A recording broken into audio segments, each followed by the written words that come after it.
you. That,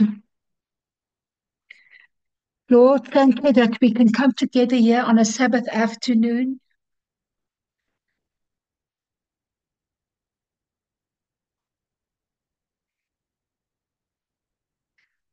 As I was watching the videos today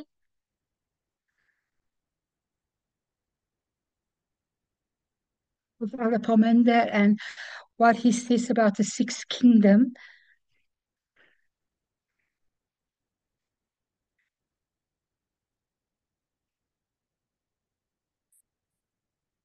that there's so much in-depth study that still needs to be done.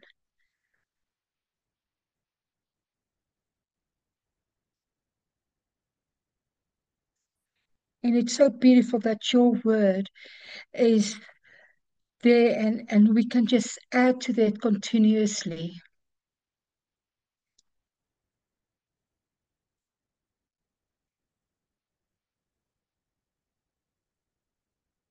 And as one sentence can say so many things,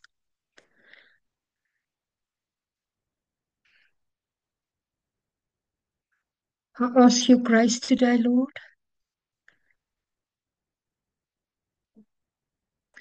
that you help us to understand.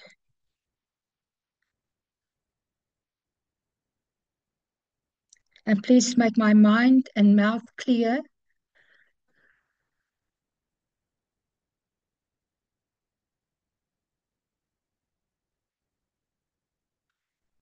that I can bring it to your people correctly.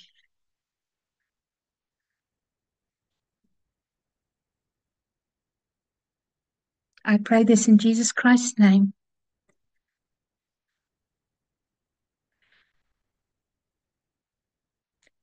Amen.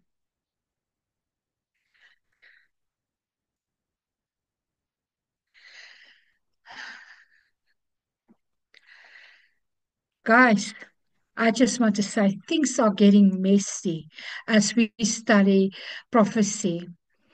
And yeah.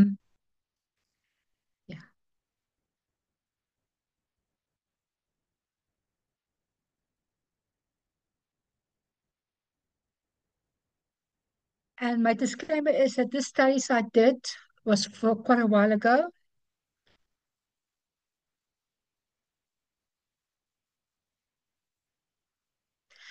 And light is progressing so fast that even yesterday I thought I was up to date and found out today there's more to learn.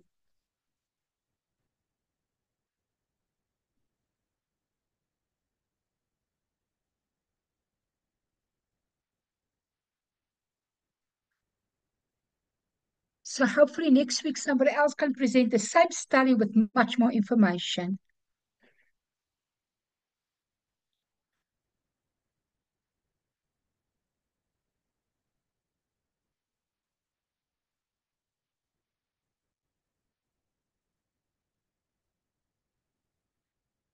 I'm going on where I was yesterday in Revelation 13.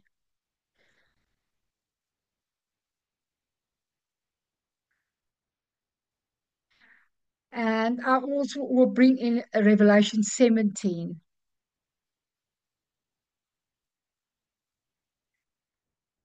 And for me, it is just for me to, this study is for me to understand the background of prophecy.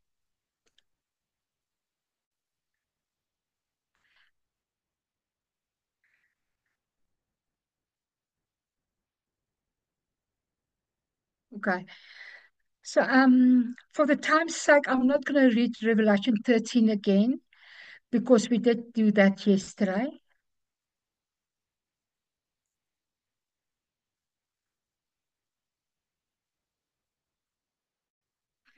But those who want to can open their Bibles to Revelation 13, 11 to 18.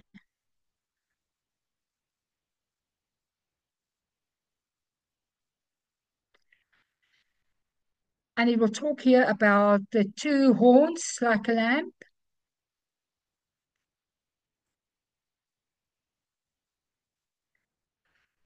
that spake as a dragon, and setting up an image, and the whole world will bow down to the image of the beast.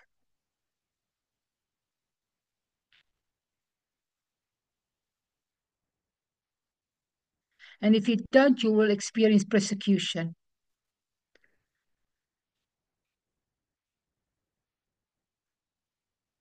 So, okay, so let us first see who is the beast that speaks like a dragon. Which kingdom is it if you look at who is the two-horned beast that speaks like a dragon?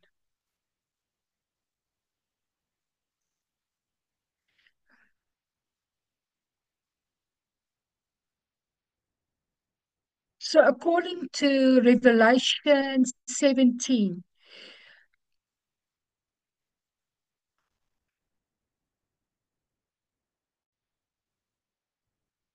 the dragon will speak on the seventh kingdom.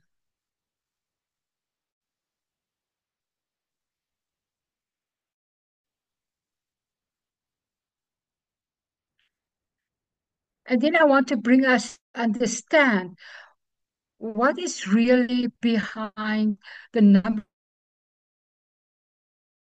the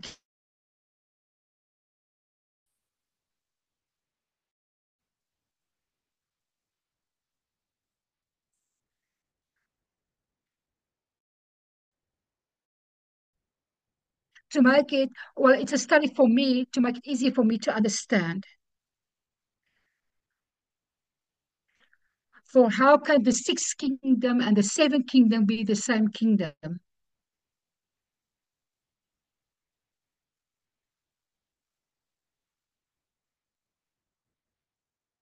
Well, that was not always what we believed.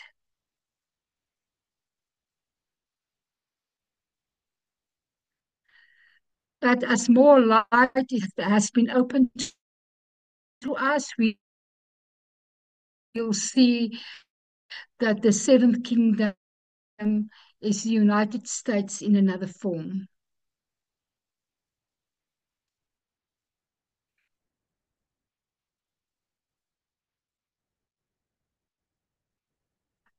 What does it mean?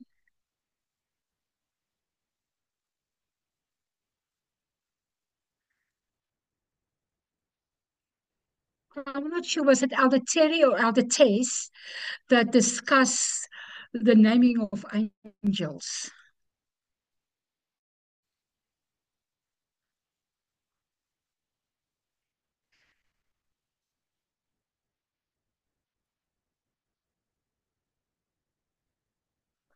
I think it was Elder Terry where she discussed and says the angels is just like a rank um, in an army or a workplace, a manager or a sergeant, something like that.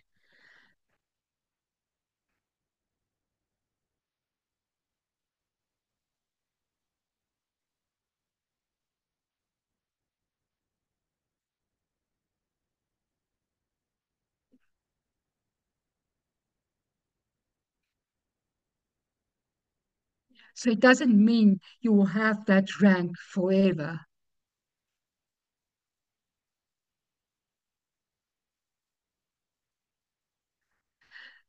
Your ranks change.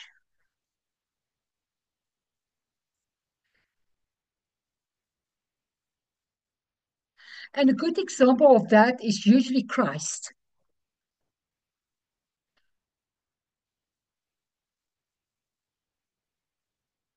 because we can see that he had plenty of name changes.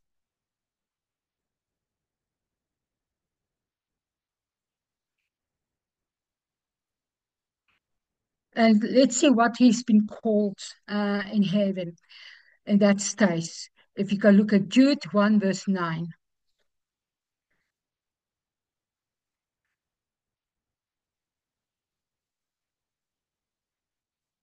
So it says in Jude 1 9, um, if we can open our Bibles to that.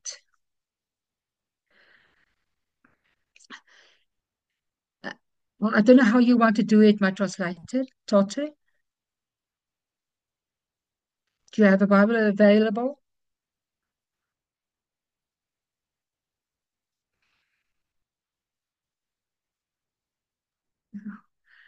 Okay, I will read it along. Okay. Yet Michael, the archangel, which contending with the devil, he disputes the powers, does not bring against him a railing accusation, but said, the Lord rebukes you. So, bas- so so basically, it says here that Michael, the archangel, so that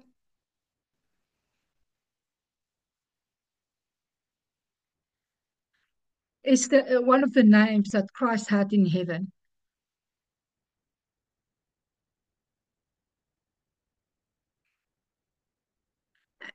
And we always know that the name has to do with a character or title.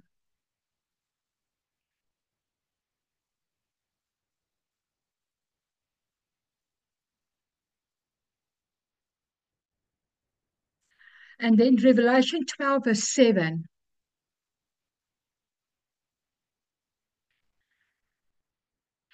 And there was war in heaven.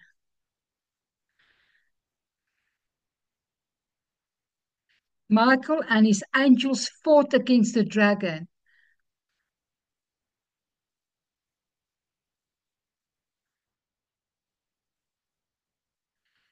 And the dragon fought and his angels.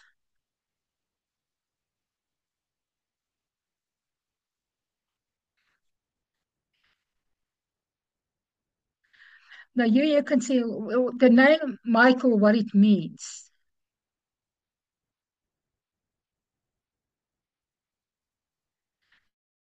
And higher definition gives it who is like God.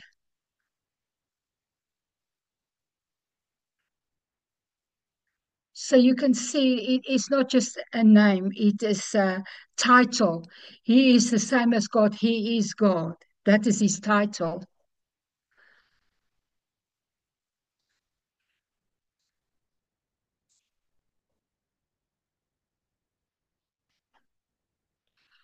We can see in Joshua 5, verse 14 and 15,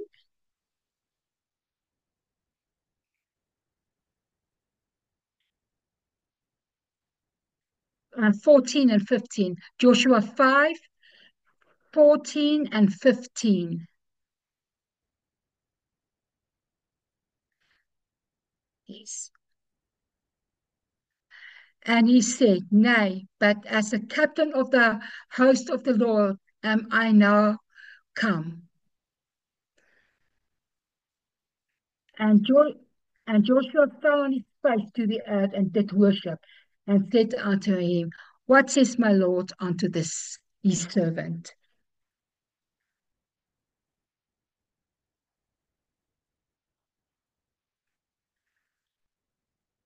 So what it says here that is that the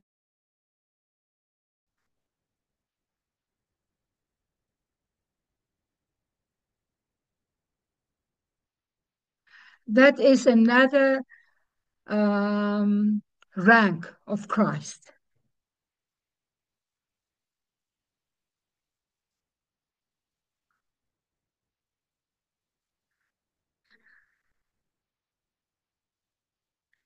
The next one I would like us to see is the name Jesus itself.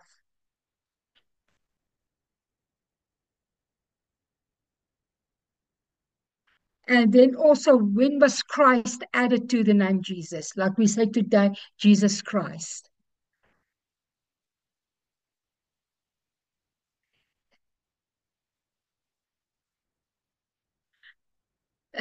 Jesus means Jehovah is salvation.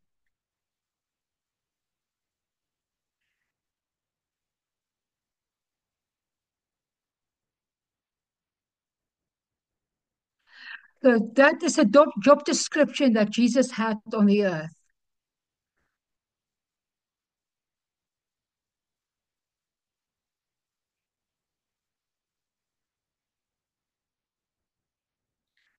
And when do it had it become Christ?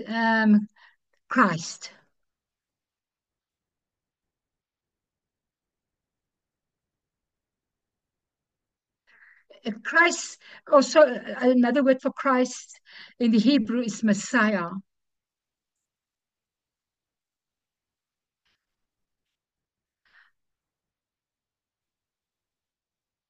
and it means anointed one. When was Christ anointed?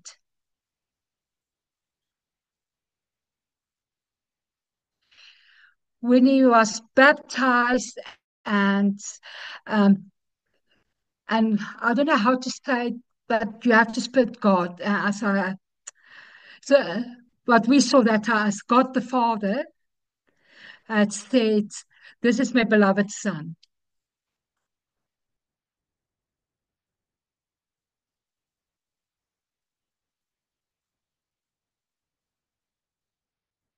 That is where he would be anointed.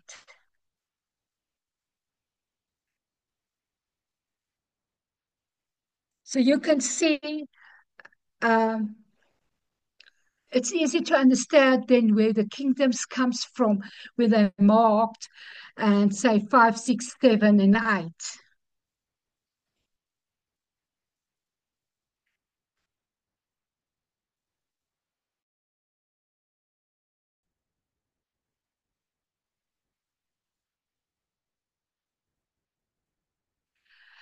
And here becomes the problem is when we see at the sixth kingdom and the seventh kingdom, it's the same um, entity.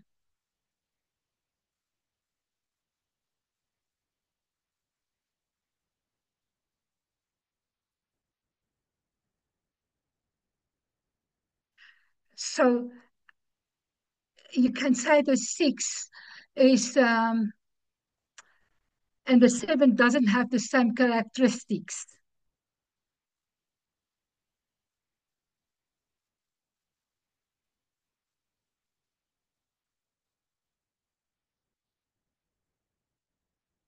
The six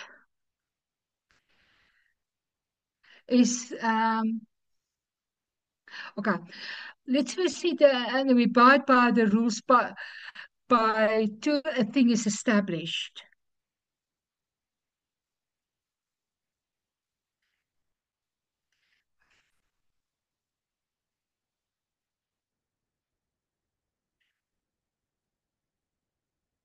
So by two of the things that it takes example, the third one is established.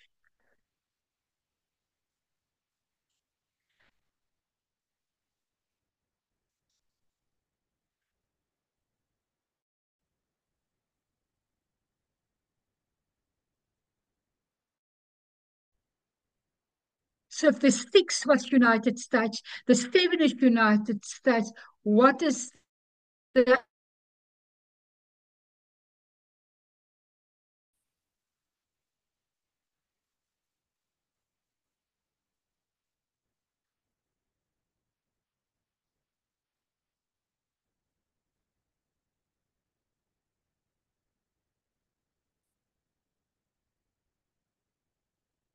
I lost my translator.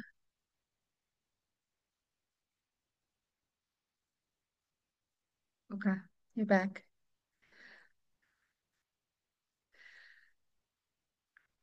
Right. Can you see that if the six and the seven, it's clearly then that the eight must be the United States.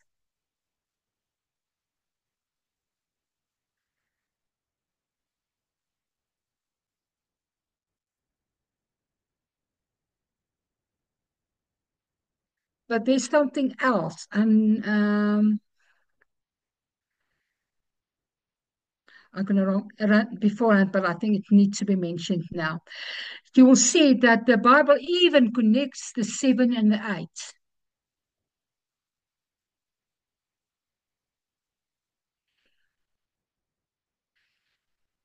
but it does not connect the six and the eight, or the six and the seven.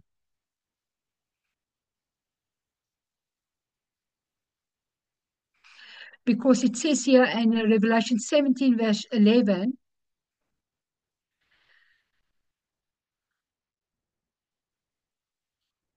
and the beast that was and is not, even he is the eighth, and is of the seven, and goes into perdition.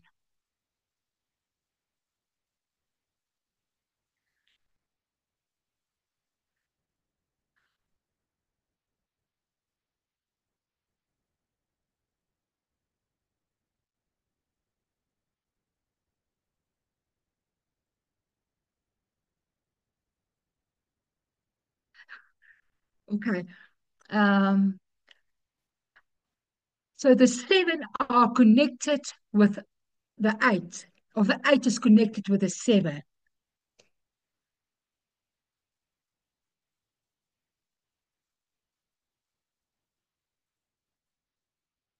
So keep that in mind.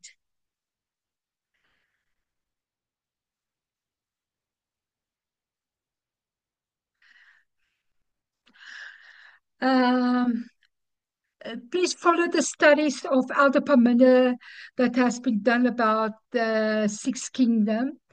The study's name I can give you. Oh no, yeah, wait.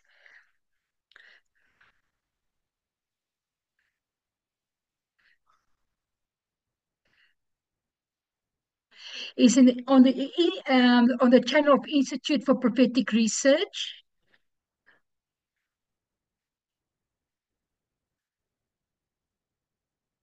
or IPR. Yes. Um, it is Daniel's four kings versus Revelation 7 kings.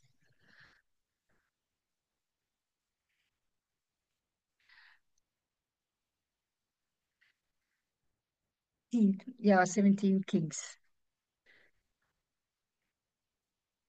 So please go and look at that because there's much more to say, but I don't have the time now to put it. So I'm just going to take it the basic, because I see I have a half an hour, just over half an hour left. So I have to run.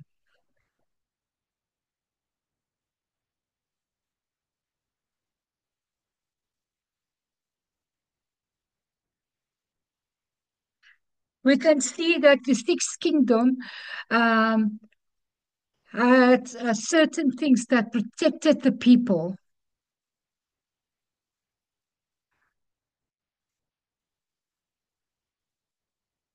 and that is the constitution.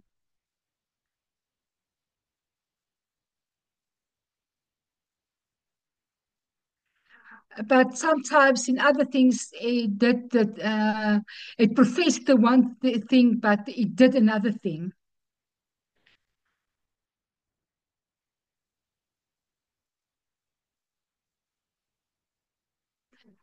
It it had slaves in the time period.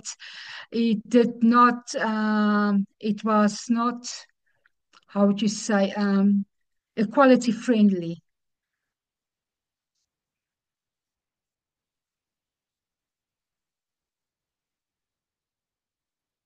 Even if the Declaration of Independence say all men are made equal,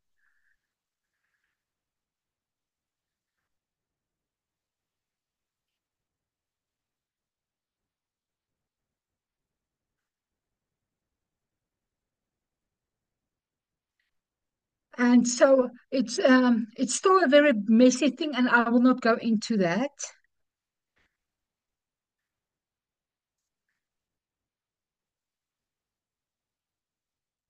But we know the seven kingdoms started by their profession,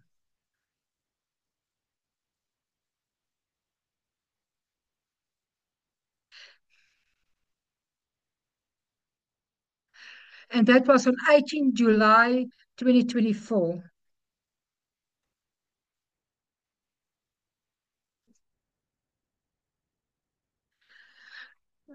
And that is by the Project 2025.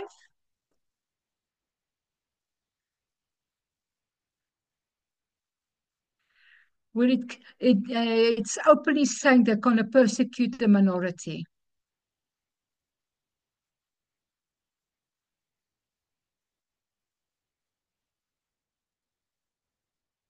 and take away women's rights.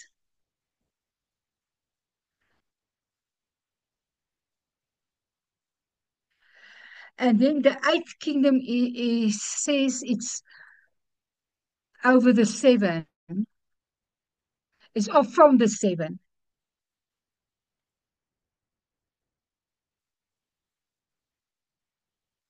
So what does it mean for me and you?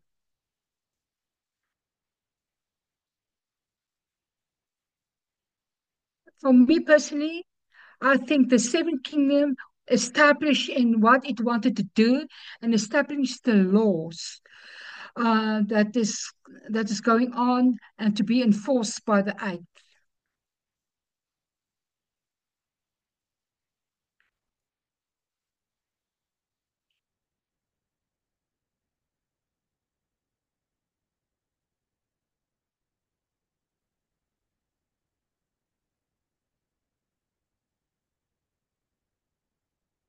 The seventh kingdom is now starting to put a foundation there for the eighth kingdom to use.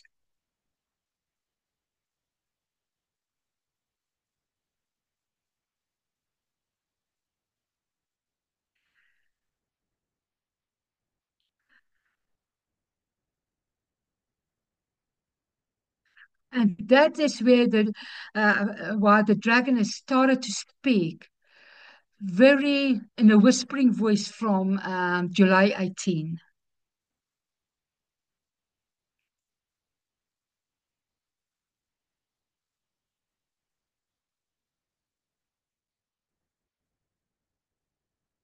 But in whispering voice.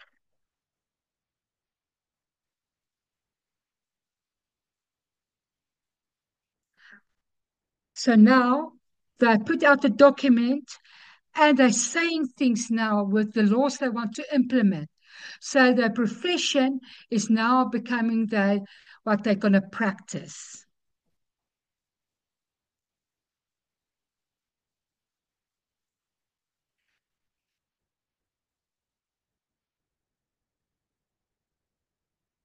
And we can see now that the image of the beast is speaking of the dragon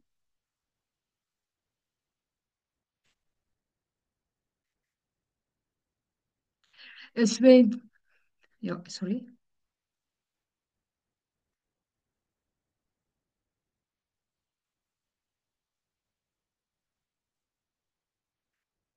Now, if you read the Great Controversy, page 88, yeah, Great Controversy 88, sorry, page 443.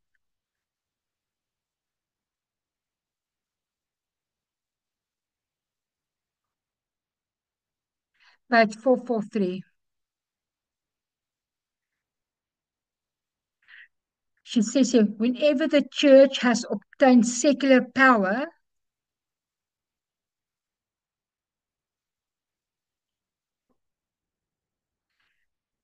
she has employed it to punish dissents from her doctrines.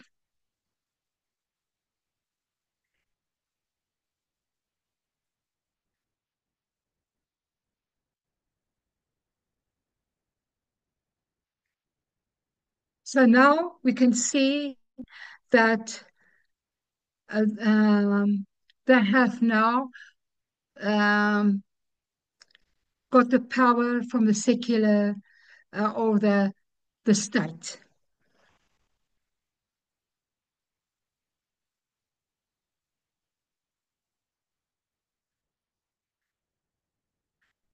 They want to force on others their morality, their traditions.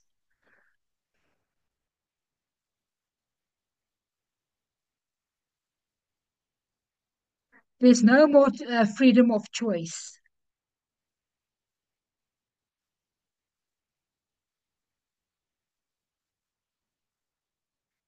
They want to put their conscience onto other people.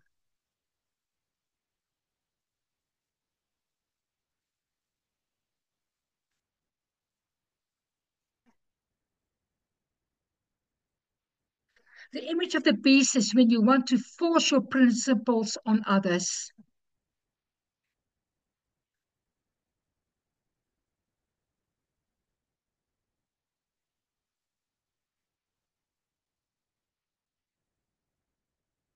that you want to control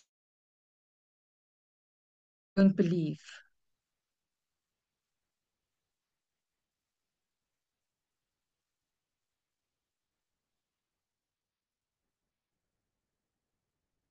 They have to go against their own conscience to bow to theirs.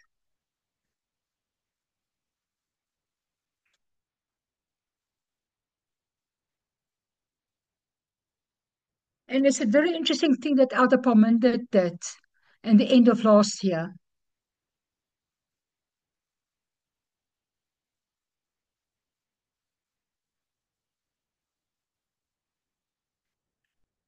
He says we cannot throw people out of the church if they have a different opinion than we do.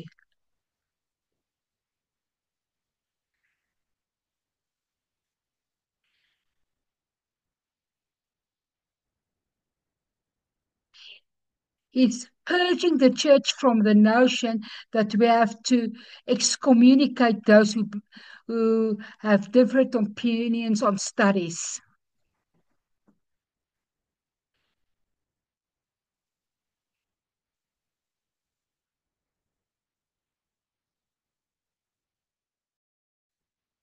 Then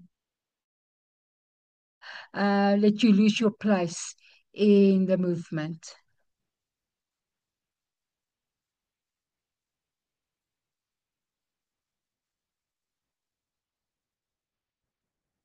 He's teaching us to not be intolerant of others,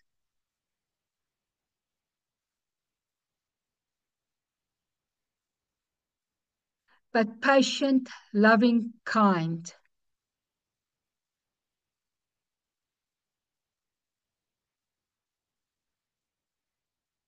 And then he says, come, let us reason together.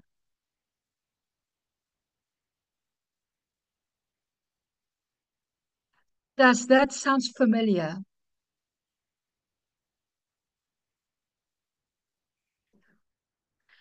It should, because that's the character of God.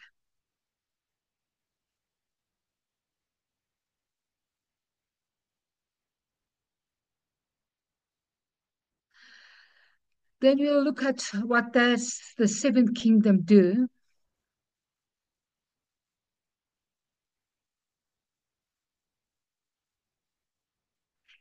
Example is that a woman will have no more power over her own body.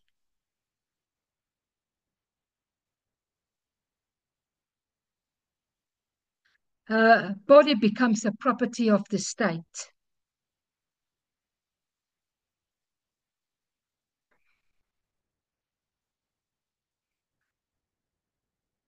They make decisions for her,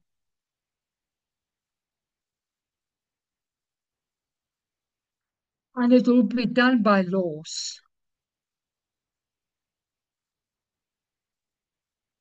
Her body, not her choice.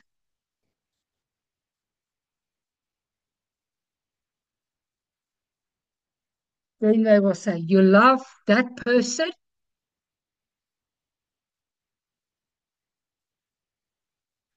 Then they will say, sorry, that is not how I love. So you will stop immediately or else.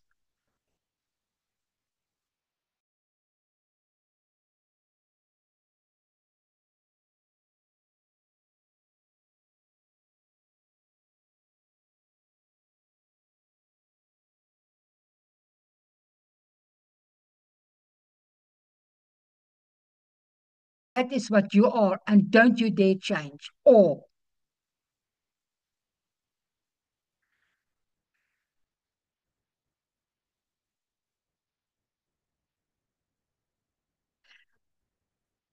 the image of the beast represents the form of apostate Protestantism.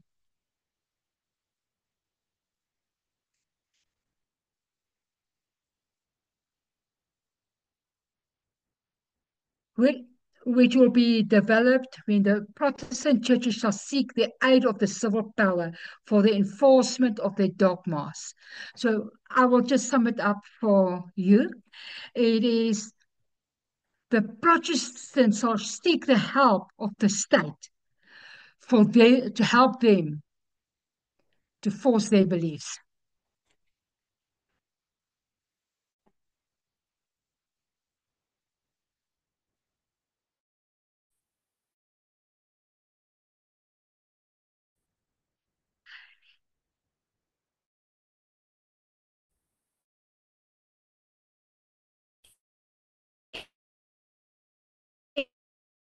In order for the united image of the beast, the religious power must so control the civil government.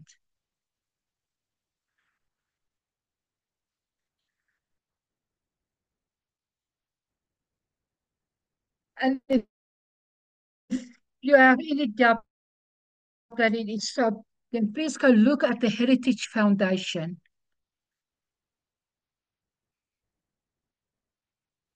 And you can go to their website. You can just search heritage.org and you'll find all the information there.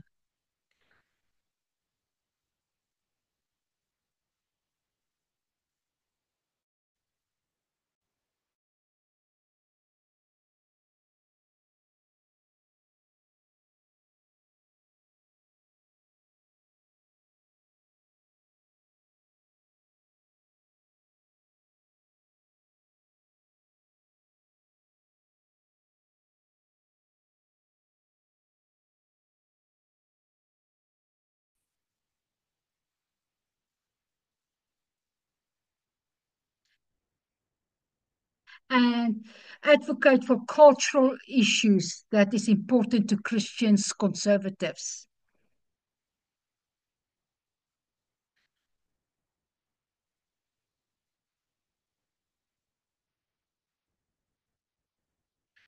They don't directly say they are a Christian foundation,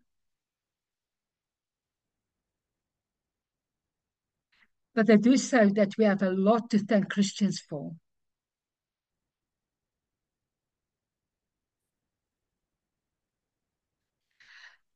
And I also found that on their website this following statement that is very clear.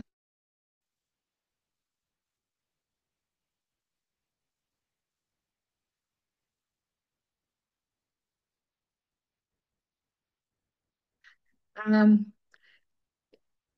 okay, if you go to the website heritage.org slash political uh, process, you'll find this statement.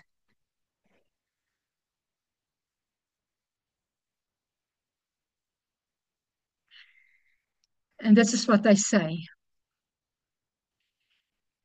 Indeed, the official separation of church and state allows and encourages. Must I read the whole thing and you can just sum it up, Doctor? Okay. Indeed, the official separation of church and state allows and encourages, just as true religious freedom depends upon a certain mixing of religion and politics. They say it very lightly that they say, you know what, there must be a light mix. Do you hear this?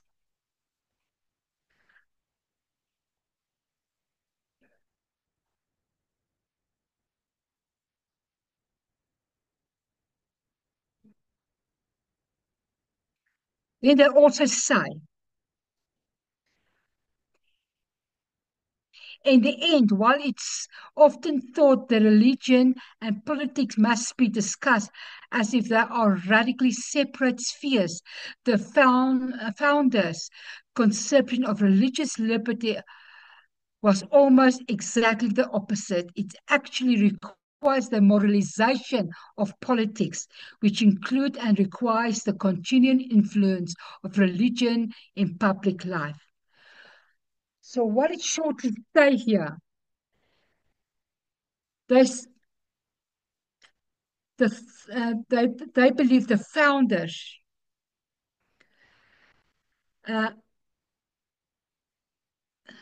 uh, say that no, you have to moralize politics.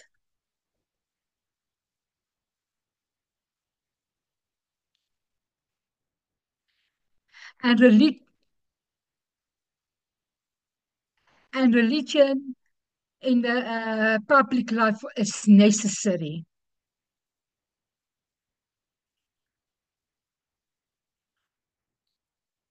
Now, what do you think that means?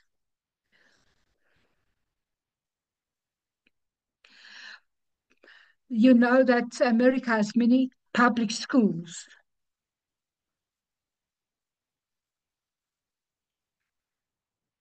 So if that so if they say public life, it means also public schools.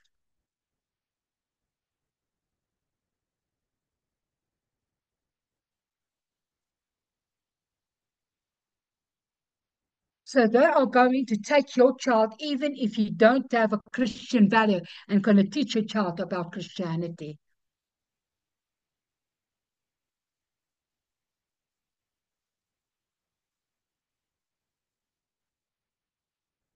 And they will be forced to also pray to that Christian God.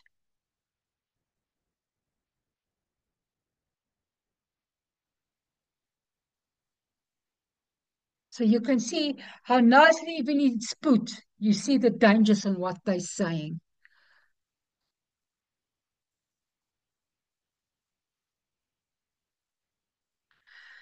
We also know that Trump is very much aligned with them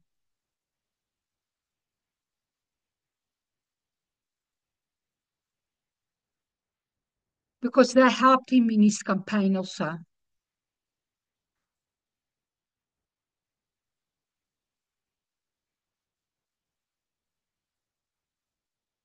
And also, it's that he is now doing what they've written on their 2025 project.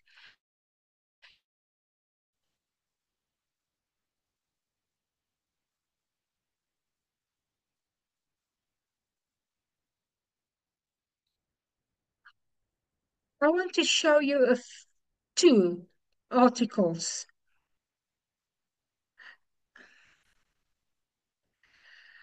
but you have to go. Okay, the first one is the Fremont Ordinance.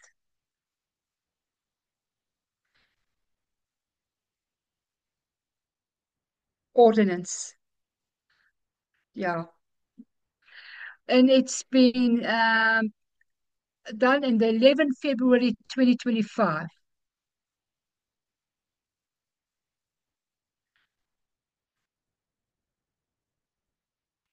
And this is done, this article is done by the CNN News Broadcast Network.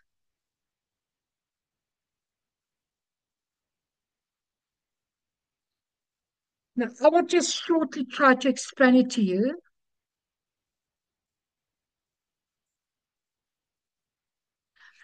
The Fremont Ordinance now is now forcing people not to help people that are homeless.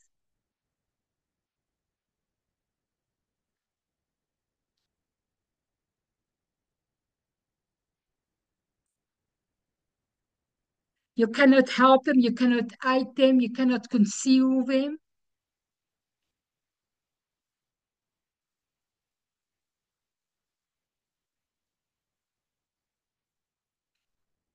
They are not allowed to be on public places.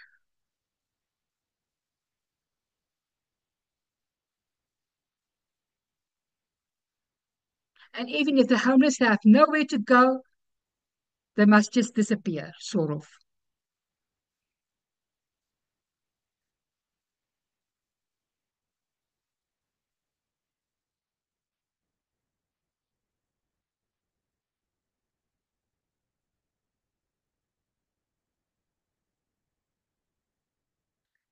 The law has been written So weirdly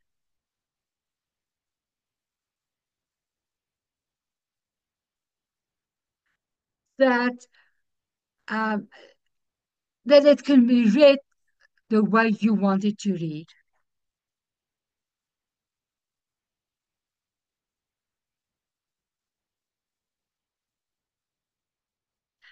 Um,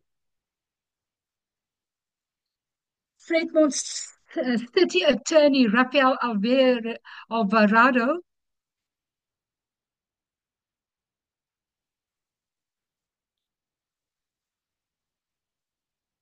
said, "Yeah, that does not yet apply to everything about the homeless people,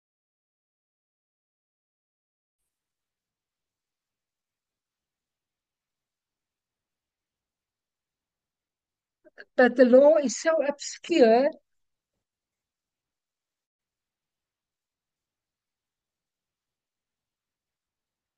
that tomorrow somebody can be put in jail for helping a homeless person."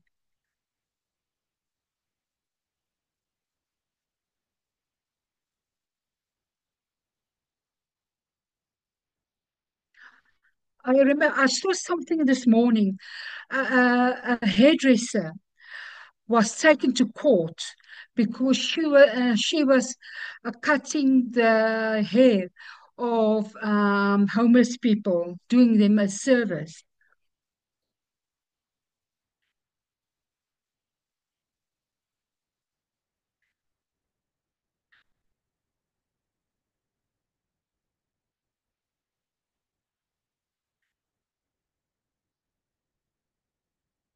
Luckily, um, the uh, the judge was clued up, and he said she was free to go,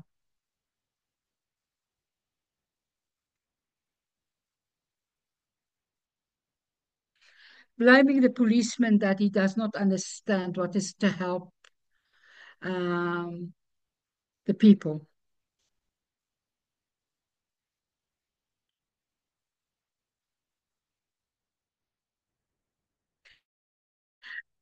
It goes so far, it tells you something is happening.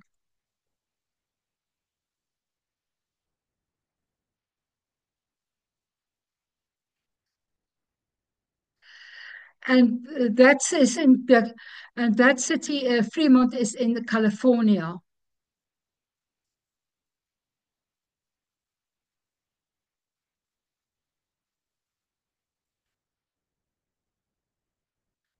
Um,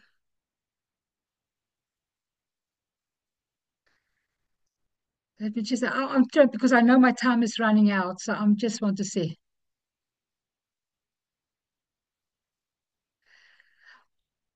okay.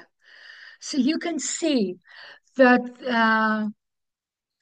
there is no love for anybody anymore,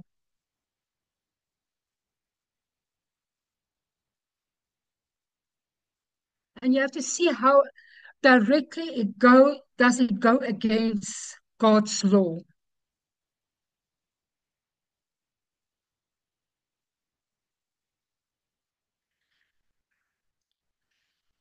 What was the orders God gave to his people?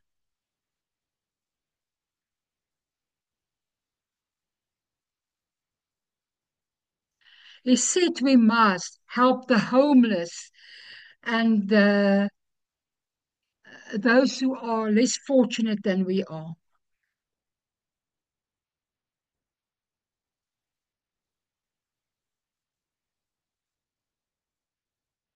So many times did he rebuke Israel for not doing that.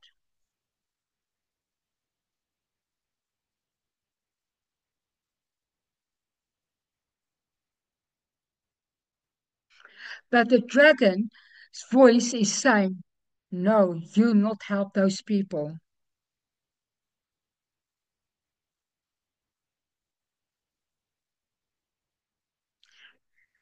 They even go further than that and says, if we find a homeless person being homeless in any place in public, they will be punished.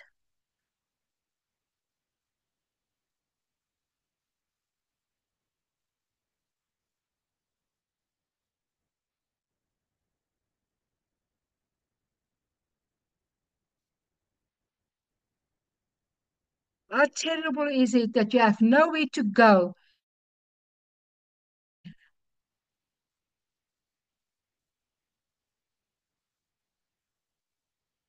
and then to be punished for it?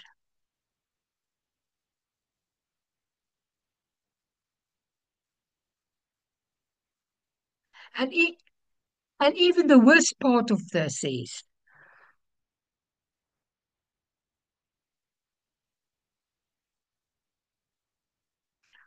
is that those people who are ordering these things, like Trump and Vance and all those people,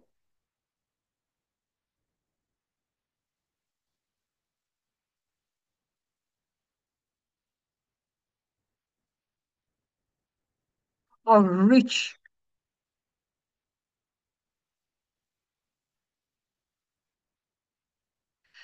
Trump, with little effort,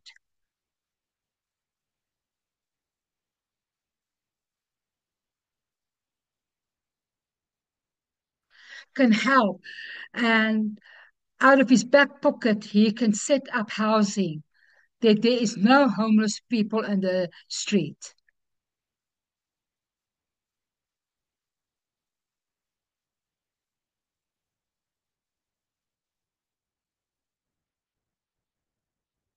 But the greed will not allow it.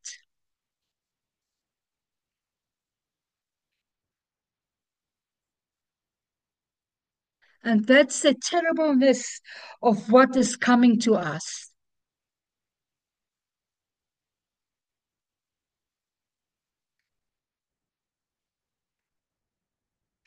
And if you don't believe this is coming to us,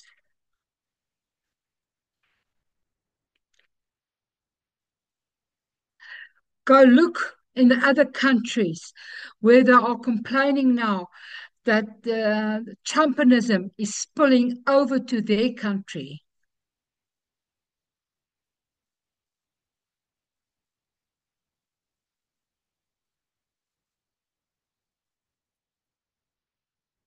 And the intolerance now suddenly flares up in countries that was very quiet for a very long time.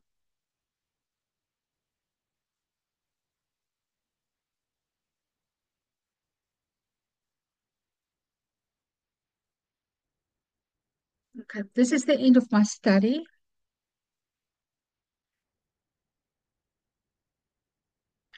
I have 5 minutes to spare. Is there any questions?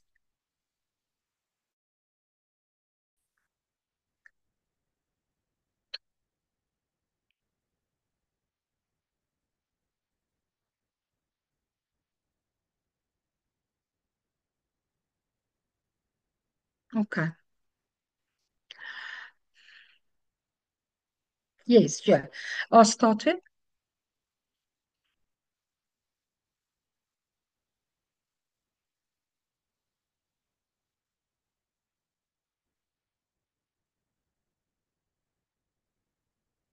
Yes, it is the character of the seven and eight kingdom. Yes.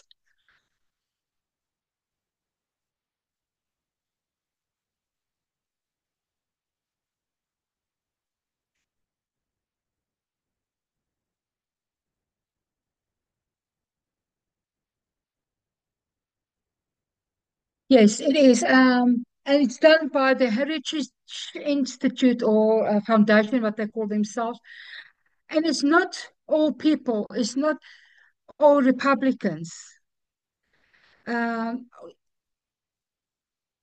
oh, oh, okay. Okay, Tatu, I'm sorry. People, Tatu ask a question about the, ask it again, Tatu. Be-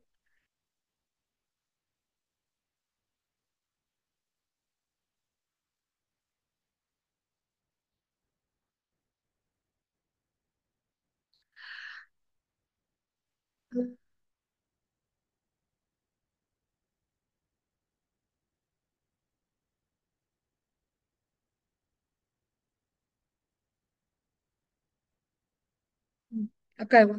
Um, it's more of something you say than ask.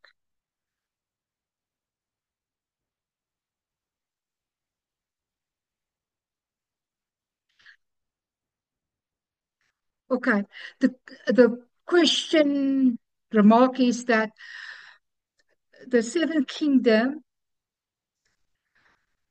is, well, I will not be very good translator, not at all. Uh, It's basically that their characters upon such that they will enforce their beliefs on others. Is that basically that? Okay. And yeah, so you'll do some more and more. Remember, yesterday's lesson, what I did, we said that the first beast will be repeated by the image that has been set up by the second beast, the earth-like beast.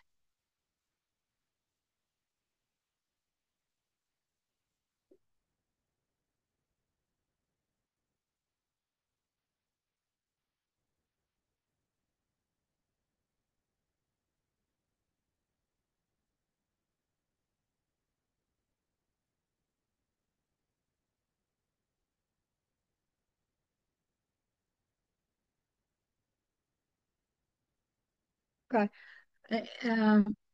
I hope that makes it clear.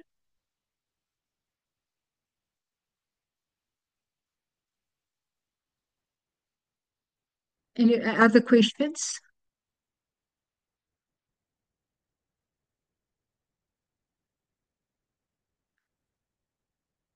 Okay. Then we'll end here. I hope you guys have a very good Sabbath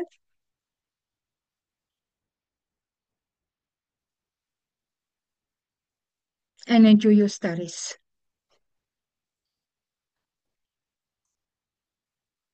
Let's pray.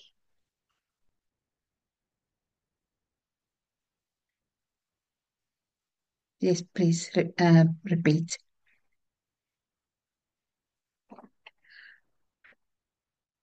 Dear God, thank you.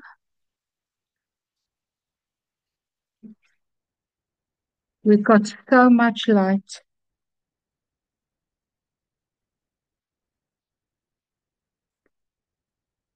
We are so privileged that we stand not in darkness,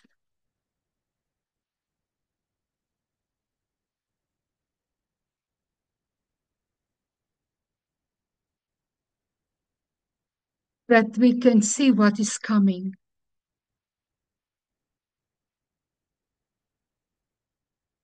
and that we can be assured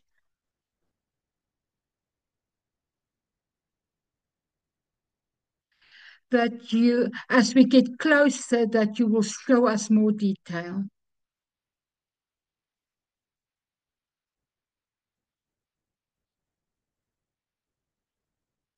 Help us to stand true in the light we had,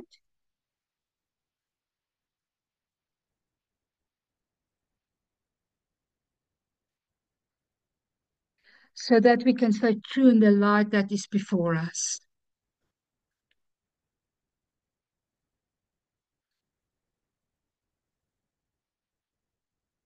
I pray in Jesus' name, my Savior. Amen.